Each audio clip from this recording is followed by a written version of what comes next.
Assalamualaikum warahmatullahi wabarakatuh. Perkenalkan, nama saya Yasmini Siva dengan NIM 21114752223 dengan mata kuliah analisis perancangan sistem dengan dosen mata kuliah yaitu Ibu Saryani. Dan di sini saya akan menjelaskan UCAS diagram pembayaran OVO. Yang pertama, di sini tuh ada si user atau orang yang dapat mengakses atau menggunakan aplikasi OVO mulai dari login, mulai dari registrasi, mulai dari validasi data. Ya kan, melakukan atau hingga melakukan aksi terhadap aplikasi seperti top up, seperti isi saldo, seperti transfer, seperti payment. Nah, ini user, ya kan. Nah, kalau si registrasi, ini registrasi itu yang merupakan langkah pertama yang dilakukan user ketika ia tidak mempunyai akses pada aplikasi OVO, mendaftarkan data diri ke dalam aplikasi agar dikenali. Nah di sini ada top up.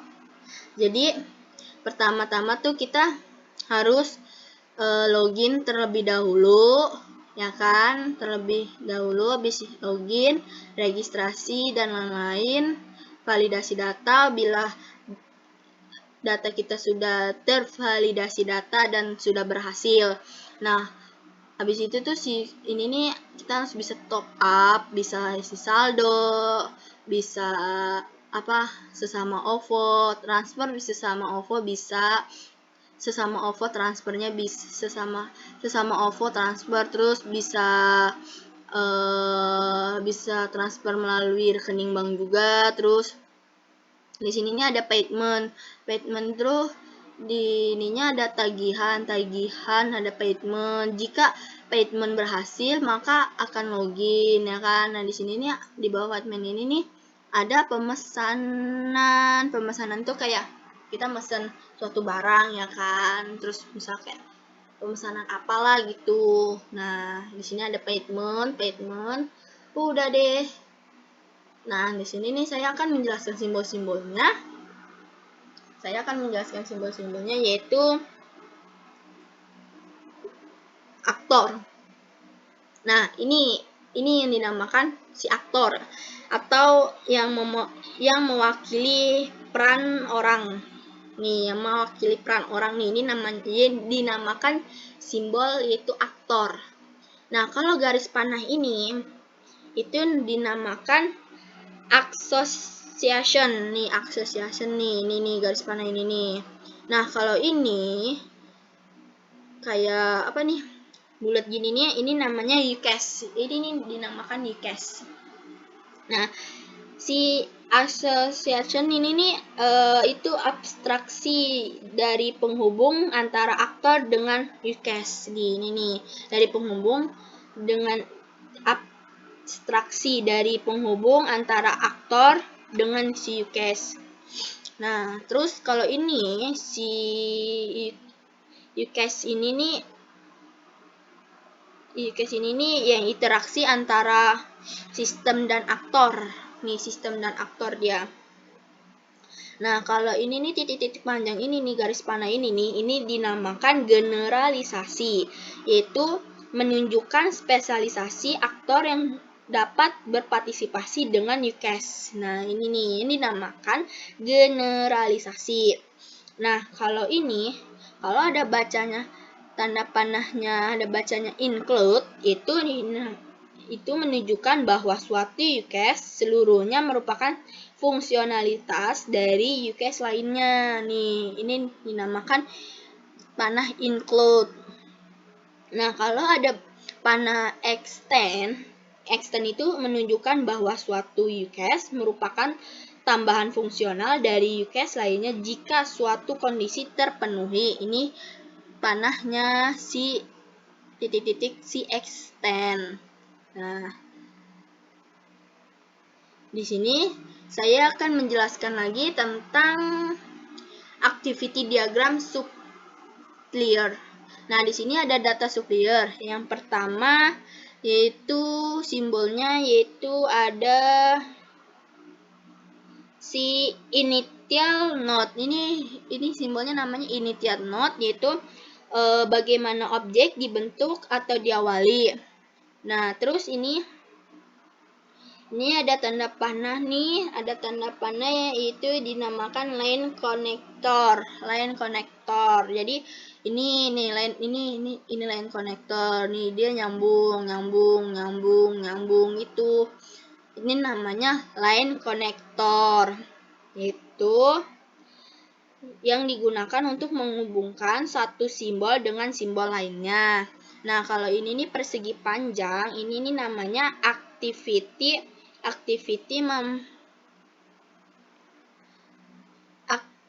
ini nih yang persegi panjang ini namanya actation. Ini namanya actation, yaitu state dari sistem yang mencerminkan eksekusi dari suatu aksi dari suatu aksi. Terus nah ini nih yang ini nih kayak apa? Kotak ini dinamakan activity. Ini namanya activity nih, kotak ini nih activity. Itu memperlihatkan bagaimana masing-masing kelas antar muka saling berinteraksi satu sama lain. Ini namanya activity. Nah, jadi penjelasannya ini data supplier ini pertama kita melakukan login. Jika login berhasil, maka data-data kita diverifikasi. Jika verifikasi kita berhasil, maka akan menampilkan menu utama, yaitu jika udah menampilkan menu utama, akan kembali ke menu, akan muncul menu pilihan atau pilih menu, yaitu supplier, pilih menu supplier. Jika sudah memilih menu supplier, maka akan diinput biodata supplier tersebut dan lanjut ke sudah input biodata supplier tersebut, akan ditampilkan data tersimpan di database. Kalau sudah tersimpan di database, akan dilanjutkan ke melihat data tersimpan dan cetak. Lalu kalau sudah itu, dia akan menampilkan lagi data yang dicetak dan mencetak. Kalau sudah menampilkan data yang dicetak dan mencetak, itu dia akan menampilkan lagi hasil dari laporan yang sudah dicetak. Lalu dia akan keluar dan di close. Nah, ini nih yang dinamakan nih, kalau yang belah ketupat tuh, ini namanya decision. Itu yang digunakan untuk menggambarkan suatu keputusan atau tindakan yang harus diambil pada kondisi tertentu. Nah, ini nih yang dinamakan activity diagram supplier. Terus di sini saya akan menjelaskan juga tentang Square diagram login. Nah, di sini nih saya akan menjelaskan Square diagram login. Yang pertama ada aktor, itu sebagai pegawai, dan yang kedua ada aktor sebagai admin, dan ketiga ada objek, yaitu sebagai kelas atau login from. Terus di sini ada daftar login, adalah daftar login. Yang pertama pegawai. Pegawai itu satu, memasukkan use case, memasukkan nama dan password. Terus jika sudah berhasil, akan divalidasi data tersebut, dan habis itu jika sudah si data login ini akan login akan sukses. Jika login sukses, akan kembali lagi sebagai pegawai, sebagai login pegawai. Jika login pegawai sukses, maka akan memasukkan user dan passwordnya. Jika sudah memasukkan password dan lain-lain, data akan tervalidasi. Data tersebut akan tersimpan dan berhasil. Jika sudah berhasil, maka akan login akan sukses. Dinyatakan login itu sukses dan kembali lagi ke menu awal, yaitu memasukkan lagi. Jadi di sini di sini itu aktor itu sebagai pemilik, ya kan, orang atau proses. Dan di sini ini namanya nih, kotak ini nih dinamakan objek, yaitu berpartisipasi secara berurutan dengan mengirimkan dan atau menerima pesan nih, ini dinamakan objek. Terus kalau yang dinamakan titik-titik ini nih, titik-titik ini nih, garis ini, nih garis ini nih, titik-titik ini dinamakan garis hidup objek. Ini dinamakan garis hidup objek nih. Ini garis hidup objek, nih garis hidup objek, ya kan, ini ya kan, ini garis hidup objek nih, ini garis hidup objek, garis hidup objek. Nah, ini nih yang menandakan kehidupan objek selama urutan dan diakhiri tanda X pada titik di mana kelas tidak lagi berinteraksi. Terus di sini ada kotak-kotak kecil nih, ada kotak-kotak kecil kayak gini, itu dinamakan simbolnya itu objek sedang aktif berinteraksi, yaitu persegi panjang yang sempitnya panjang ditempatkan di atas sebuah garis hidup dan menandakan ketika suatu objek mengirim atau menerima pesan nih, ini dinamakan objek sedang nih, ini dinamakan objek sedang aktif berinteraksi. Terus kalau ada ini garis panah ini nih, garis panah ini kayak gini, garis panah panjang ini nih, ini yang dinamakan pesan. Pesan itu tuh yaitu objek yang mengirim satu pesan ke objek lainnya. Jadi dia masih lanjut nih ke objek lainnya tuh gitu. Terus kalau ada garis panah ini nih kayak include gini nih, titik-titik ini nih, ini dinamakan include itu menyatakan suatu objek yang membuat objek yang lain arah panah mengarah pada objek yang dibuat nih. Terus kalau ada ini nih kayak ini memasukkan nih, ini kayak memasukkan gitu tuh, ini memasukkan, menyatakan bahwa suatu objek yang mengirimkan masukan ke objek lainnya, arah panah mengarah pada objek yang dikirimi nih, ini yang dikirimi nih tuh. Ini nih kayak gini nih, ini yang dikirimin. Atau juga bisa ini nih. Nih, ini dikirimin.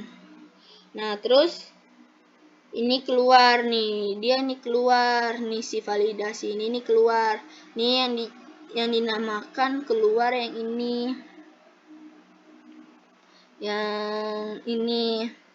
ini dinamakan keluaran, atau yaitu menghasilkan suatu kembalian ke objek tertentu. Arah panah mengarah pada objek yang menerima kembalian. Nah, kalau di sini nih ada kayak destroy ini nih kayak ini nih tuh, destroy itu tuh kayak ini, itu yang menyatakan suatu objek yang mengakhiri hidup objek yang lain. Dan di sini saya akan menjelaskan tentang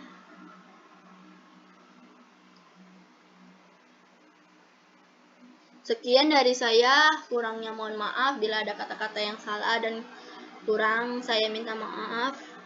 Wassalamualaikum warahmatullahi wabarakatuh.